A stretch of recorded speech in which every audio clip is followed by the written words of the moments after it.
দেখুন কেমন বৃষ্টি পড়ছে। এই বৃষ্টিতে তাহলে আমি কি বানাই দেখুন বিকালের জন্য।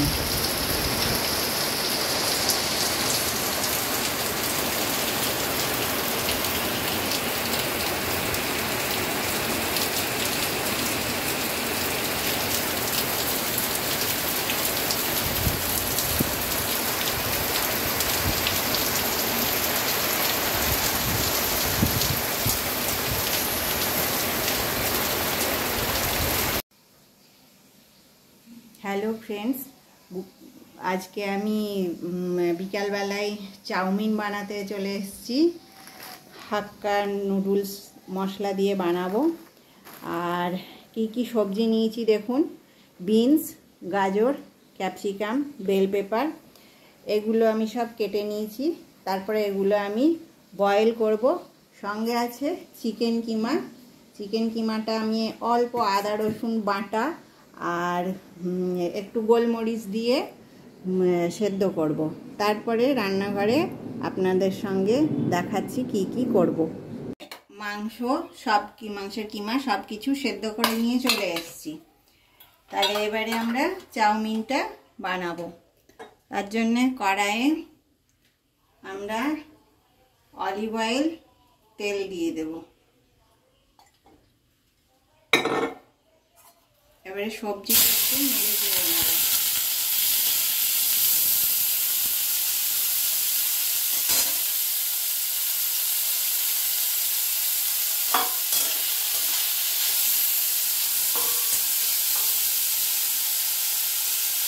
এবারে সবজিটা একটু নাড়াচাড়া হয়ে গেছে, এবারে চিকেনটা দিয়ে দেব।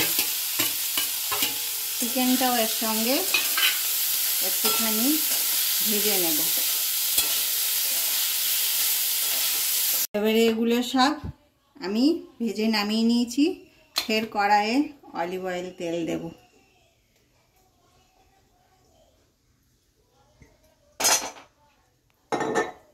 এবারে এর উপরে কাঁচা লঙ্কা দিয়ে দেবো। আগে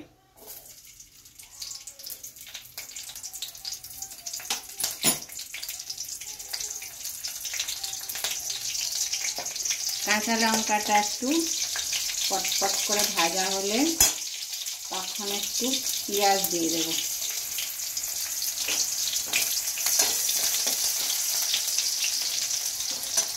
পেঁয়াজটা অল্পই ভাজবো, একটু সাদা সাদা থাকবে। তারপরে আমি এতে একটু রসুন কুচি দেব। অনেকেই রসুন কুচি দেয় না। যদি রসুন কুচি কেউ না দিতে চায় সে রসুন কুচি দেবেন না। আমি একটু রসুন কুচি দিই, তাহলে এতে সেন্টটা খুব সুন্দর বের হয়। এরপর আমি চাউমিনটা দিয়ে দেবো এর ওপর। চাউমিনটা খুব সুন্দর সেদ্ধ হয়েছে, একেবারে ছেড়ে ছেড়ে আছে, কেউ কারোর সঙ্গে গায়ে লেগে যায়নি, গলে যায়নি।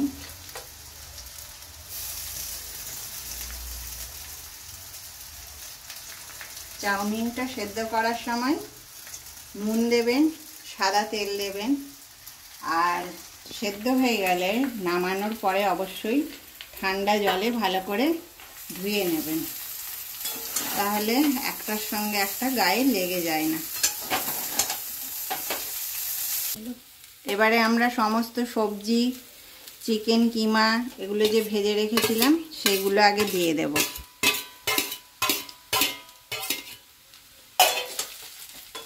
তারপরে আবার একটুখানি নাড়া দেব। এবারে আমরা হাক্কা মশলাটা কিছুটা পরিমাণে দেব, খুব বেশি দেবেন না। আবার একবার উল্টে দিই যেন চারিদিকেই পেয়ে যায় মশলাটা।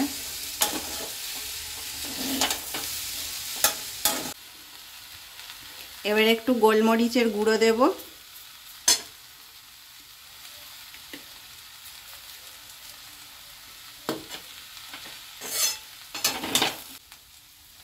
চিলি সস দেব, একটু ঝাল ঝাল হবে, খেতে ভাল লাগবে।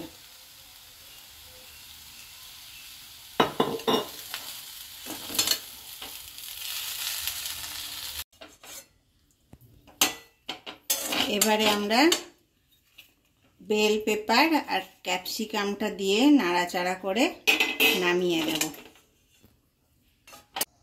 তাহলে আমাদের মিক্স চিকেন চাউমিন বানানো হয়ে গেল। এই রেসিপিটা আপনাদের কেমন লাগলো জানাবেন, আর আমার চ্যানেলটাকে লাইক, শেয়ার ও সাবস্ক্রাইব করবেন। আর আমি যেভাবে বানিয়েছি অবশ্যই এইভাবে একবার বানিয়ে আপনারা খাবেন। নমস্কার।